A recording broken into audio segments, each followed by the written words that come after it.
Da, este pentru prima dată când particip la o competiție de darts. Cum ți-a reușit ție din prima dată să iei primul loc la darts?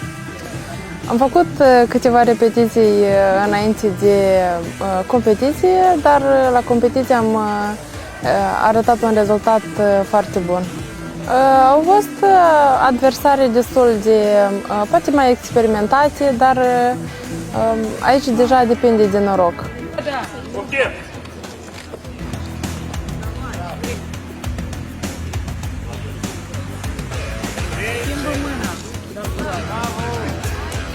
Bravo, Elena!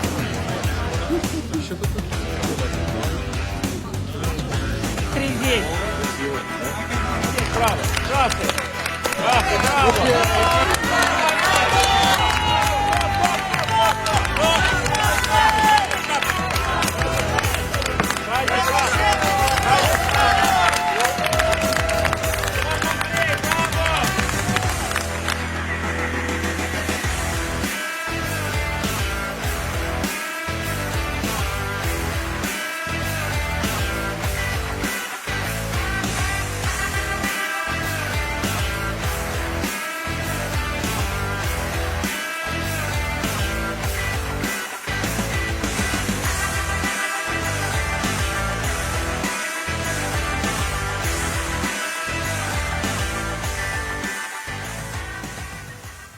Prima experiență în viața mea.